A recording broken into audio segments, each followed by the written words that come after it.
Hello, Chair Williamson and Chair Prozensky and members of the committee. I know lots of you, some of you I don't know. My name's Nova Sweet, and I've been in this building since February 2015 when I released. In fact, my first night out was at the Hollywood Theater in Portland, debuting Brian Lindstrom's film Mothering Inside to advocate for this program. My advocacy work started about 6 months prior to that when the program was first closed from inside. And many of you know my story, and today my life is really amazing. I'm at a job that pays me more than I ever was paid prior to having a felony. And I'm very transparent and open and honest, and I continue to do this work and try to lead by example. I'm here today to just say that I feel like this program definitely interrupts generational cycles of trauma, abuse, incarceration, and all that awful stuff. I was going to say good stuff. It's really overwhelming to hear the first 5 people talk and you say what you said, Senator Denbrough, because I'm like, whoa, we've been doing this for so long, and it's just the way I live and breathe and operate. And to hear all the big fancy words and the statistics and the research, I'm like, that's it. This is amazing. But I'm like real live living proof that I own my story on the inside. I had the courage to look at myself and be accountable for all the relationships that I destroyed and I was dishonest about, and I've gone back to the table, and I'm a living amends that's not how I want to live, and that's not what I want to pass on to my children. I have a 19-year-old son who is standing up for what he now believes in, which back in the day when I was incarcerated, he was so angry at me and he didn't even want to come to visits, but now he actually goes to trauma-informed Oregon with a room full of women and speaks on behalf of like what he believes in around this program. And I believe that him watching me, first of all, learn to submit to authority, learn to be honest and accept that I had made mistakes, and then speak my truth, that he's starting to do that. He's a young man that I just think that's really powerful. Not that it's less powerful for a female, but he's a young African-American man, and I think he needs to know how to do those things just because of his story.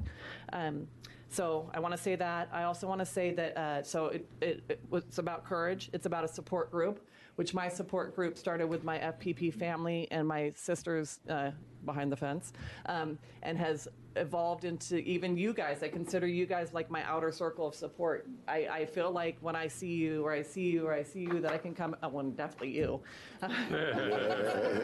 my senator, that I can like hug you without asking permission, and that I feel encouraged and I want to give back. And it's just something to be, when you're part of something, it just means something, and then you want to do better and you want to share that. I will say for the moms inside, none of us know them, right? Because we're not in there anymore, but we are starting to communicate with them through letters and encouraging them. When they get out, we instantly wrap them up and say, you can be a part of this. And I'm the first to text or send emails, and I have no clue who I'm even talking to. But we invite, and we welcome in, kind of like a church family. You know, you just accept people for where they're at, and you love on them. And if they want to join in, great. And if they don't, then that's fine. But this is all part of the change. And finally, motivation. Every day I remember why I'm doing this, all right? I'm paying it forward. I'm in recovery, so this is considered a living amends. For those of you who speak that language. And I spend every day building a better life for myself and my children. My employment speaks to that. The fact that I'm now paying back my student loan speaks to that. I pay my taxes, I vote. And I know all these moms are doing the same kind of work. You know, we all want to help other people get better. So, thank you. Thank you. I'm not as familiar with this process anyway, so I'll be reading my stuff off this paper. Remember to say your name. It's the only requirement. Thank you. Good afternoon, Chair Williamson, Chair Prozensky, Vice Chair, and members of the committee. I received services from the Family Preservation Project intensive program at Coffee Creek. I was at Coffee Creek for 2 years, and I've been out for 8 years and 10 months. I have not been back to jail. In 2008, I was arrested While incarcerated, my two youngest children, ages 5 and 11 at the time, were placed in foster care. Okay. I didn't see my daughters for 9 months. 5 of those months were after arriving at Coffee Creek. I did not see my sons at all during my entire incarceration. FPP supported me and my kids during the most difficult times of our lives through positive, healthy, real interactions. We got to eat meals together, plant gardens, harvest what we planted, and eat it. The children in the program all had something in common, which helped them interact and build friendships with each other. Being able to sit in a corner and read a book to my child, do a craft, sing, hug, laugh, cry for a few hours a couple times a month helped them heal. We got to call our kids every week, speak to the caregivers, and be a part of school conferences. And I know for me, I felt like I was still a mom and that I had a voice, even in the midst of adversity. In addition to the visits and phone calls, FPP staff provided educational opportunities for me and the other moms for financial literacy, emotional problem solving, planning for our future, and learning how to prepare for life upon release in any number of scenarios that could possibly happen. For many of us, such as myself, we had no idea what lied ahead with regard to our children, custody, visitation, DHS. For me, it also involved Indian child welfare in my tribe, employment, housing. So many unknown variables, if forced to face alone, would have been daunting. I was already riddled with guilt for the suffering and pain that my choices had caused for my children. And I knew all too well the abandonment and confusion they were feeling because I had been abandoned by my own birth parents and put up for adoption and separated from my tribe. The FPP program gave my kids hope that had been all but shattered. The FPP staff were my voice when I had none. They went to meetings with DHS and ICW. They went by my side. And I no longer felt alone going up against the world by myself. They advocated for my children and for me. Without FPP, our bond would have been detrimentally severed, and the impact to their lives would have been far worse than it already was. For months, DHS thought there was some undisclosed abuse that must have happened to my 5-year-old daughter because she wouldn't eat. I kept telling them, no, she misses her mom, and they would not believe that something like missing me could cause that kind of behavior. As soon as she got to see me and knew I was okay and that I did not leave her on purpose, she was so much better and she ate again. FPP helped me prepare for whatever was going to happen when I got out. They helped me realize that even if my kids were not given back to me, I would still be their mom, and they still needed me to be healthy. They needed me to be a good role model, and they still needed to know I was there for them no matter what.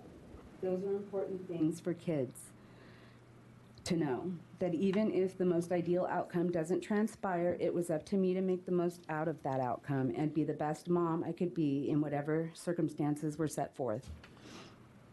Our story has a wonderful outcome. Perfect? No. Wonderful? Yes.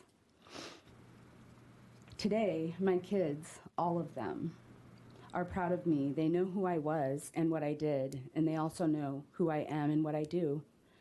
They know I never gave up on any of them, and they know that I love them. They have seen me work hard to get where I am today. I hear them sometimes tell people, my mom has worked her butt off. You can do it if she did.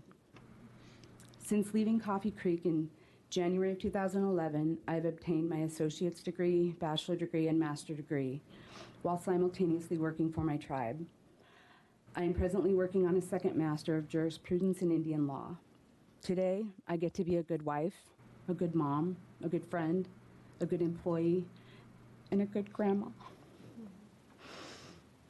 My grandchildren have never had to know a grandma in prison or addicted.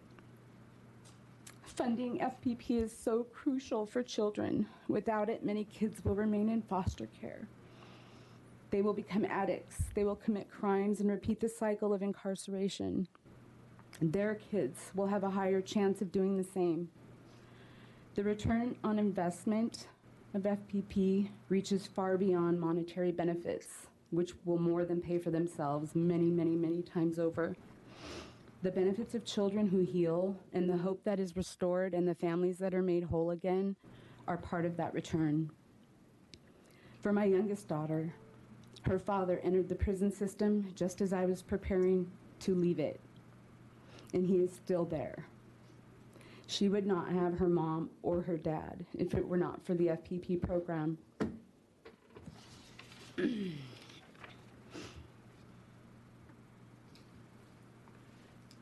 That's pretty much it.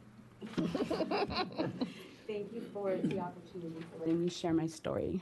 Thank you so much. Good afternoon, Chair, members of the committee. My name is Kendra Wright. I've been up here quite a few times, so you all are pretty familiar with my story. My story is one that I share mostly of my daughter's story and the unnecessary trauma that she experienced through my choices, my incarceration, my termination case. And it's also the one of FPP and the intervention that they provided. If it wasn't for FPP, I wouldn't have the relationship that I have with my daughter today. Through those unnecessary traumas, my daughter thought that I hated her. I mean, she's now told me that at 14, 7 at the time. She thought that I just didn't want to talk to her. That's hard. That's hard to hear as a parent. That's hard to hear as a human. Like, that hit to the core. But because of FPP, I have a community, and I continue to have support. So I call Jessica Katz and ask, how do I handle this? What do I do? What is my role? Nice. And I get to be there. I get to show up, because those traumas still rear their heads in my daughter's life to this day. My daughter really battled with depression about 1.5 years ago, and really struggled to know who she was in this world, and that's all changed. We've been able to support her, get her into counseling, things like that. And because of FPP, we continue to be able to be advocates. So every opportunity we get, my daughter and I, we are out there speaking. My daughter gets to be resilient through her trauma now, and she gets to tell people her story. She has a voice, she gets to be heard. We recently also spoke at the Trauma Informed Oregon Conference, a room of almost 100 people, or 400 people, I'm sorry. It's quite a large crowd. And that's huge. I mean, that is a huge impact my daughter gets to have. If it wasn't for FPP, that wouldn't happen. Now imagine if FPP wasn't there. This isn't the story you'd be hearing. You would be hearing another statistic. My daughter would be that statistic. But instead, she excels in school. She recently received the Mayor's Choice Award for her artwork because she is an exceptional artist. She's an advocate on trauma and her experience through being a child of an incarcerated parent. And I get to pay it forward. I get to sit next to her and advocate with her. I get to help people. I'm a peer support. I just recently received a county job, which is like a big win for me. Who would have thought a felon like me could work for the county? It's huge. So the question is, really, what do you need to hear to make this happen? How can we make this happen? So we don't have to keep doing this part. We can go out into the world and change the world. But here, let's make the change.